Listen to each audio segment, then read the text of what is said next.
of the ABB FIA Formula E World Championship. Please welcome your top three drivers. From right, in third place for Andretti, Jake Dennis. On the left, the Nissan Formula E team, very close second, Oliver Rowland. And your first ever winner here in Tokyo, Maserati MSG Racing's Maximilian Günther. Now Max, this is a monumental race, the first ever race here on the streets of Tokyo. How does it feel to be the first ever winner here?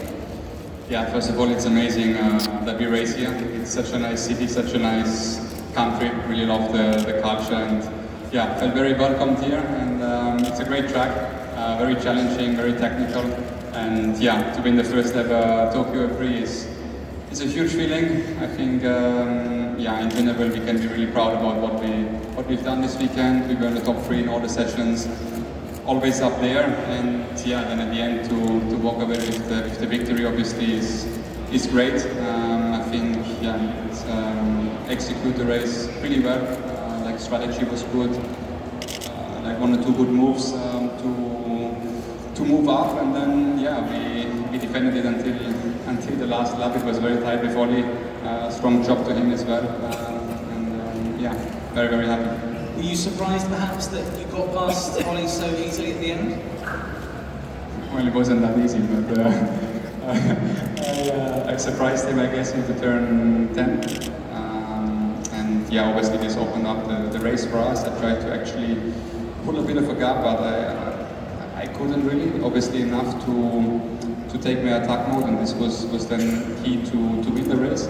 But yeah, obviously it was very tight on energy, and the Porsche cars, Jake and P3, they were coming very fast with lots of energy from behind. So both Oli and me, we had to defend hard. That's what we did, and yeah, in the end it paid off. It's your second victory for the team. How does this compare to that first win in Jakarta last year?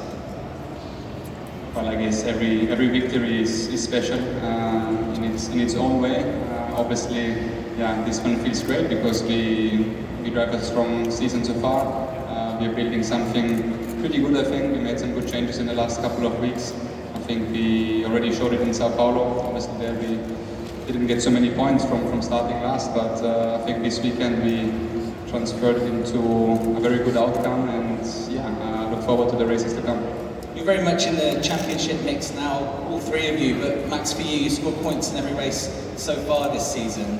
How important is it now to keep up that momentum going into another new track in 2 weeks' time in Misano? Yeah, obviously 2 home races for Maserati now coming up in Misano. I think, yeah, very different track. I haven't driven the layout yet in the sim. I'm going to do it in a few days, and yeah, I think going to be great. You know, driving in Italy for an Italian brand is great. Already Rome last year was cool, and yeah, looking forward. Thank you very much. Congratulations again, Maximilian Günther, Maserati MSG Racing. Oliver Rowland, Nissan Formula E team, I believe you just got mobbed there by all the fans here. When I say that it was easy, it appeared easy for Maximilian to get past you there. Was that part of the strategy? Were you saving energy there, or was there a mistake? Just explain that for me.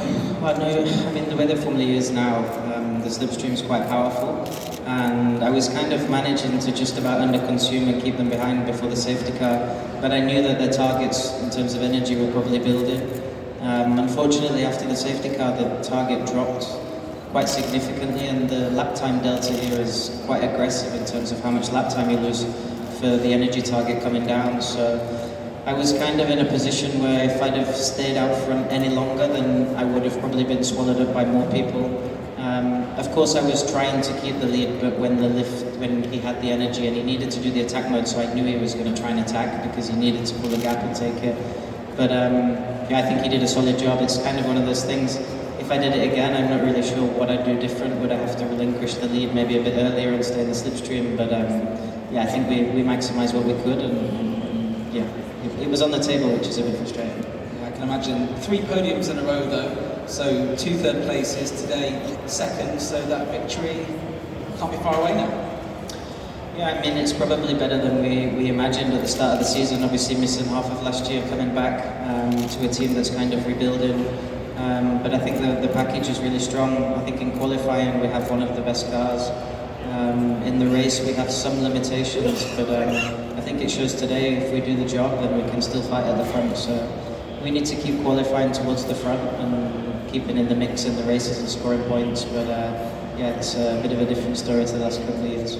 Can you just tell us about your experience this week, as we sort of alluded to there, but it's taken you slightly longer to get here because of the fans. Obviously driving for Nissan in their home race, and just how passionate the fans are here in Japan. What's it been like for you?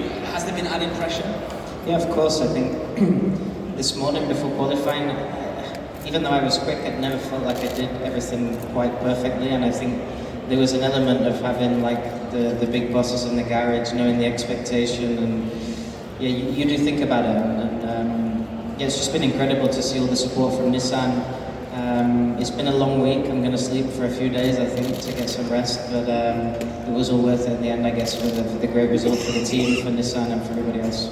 Thank you very much, Oliver Rowland from Nissan Formula E team. And on to Jake Dennis now, the reigning Formula E world champion for Andretti. Back on the podium, more points. How do you rate your day from where you qualified in 5th? Because I'm going to read your body language now, and I think you want to know. To be honest, it's been a bit of a struggle these past couple of months for me. There's been some changes inside of the car which really haven't suited me, and we've generally struggled this year so far, and some days were good, some days were bad, and this weekend was probably the first time where I felt not at one with the car, but I delivered every lap, and 5th for me. Today felt like pole, like I really didn't think I would qualify that high up, and then the race were always quick, so I knew I had a chance. The grid was pretty mixed up with Edo and Sete up there, but the way the race played out, I think we achieved the maximum today. These guys are incredibly quick when they need to be. I do think we had the upper hand in terms of efficiency, but when they want to create a gap, they could just pull those 6, 7 temps, which allowed them to take attack or anything like this. And with it being so difficult to overtake around here, those moments in a track like this are absolutely crucial. So pretty pleased with 3rd, because at one point it looked like I was going to be finishing P7 with like everyone behind me had already taken attack and I had taken none. So big thanks to my teammate Norman for saving me on that one and allowing me to fight for the podium today. But yeah, we're just battling it out a little bit at the moment. I'm confident when we get back to the European stages we can find a bit more of my rhythm, what I had last year, and feel a bit more at one at the car, because it's a bit of a struggle right now for me. How did the track here in Tokyo compare to your expectations? Was overtaking maybe as difficult as you expected? Yeah, from my expectation, it was from the simulated work. It lined up perfectly to that. I knew it would be difficult to overtake here, and it was. And the move what Max did on, I think it was Mortara, was pretty special.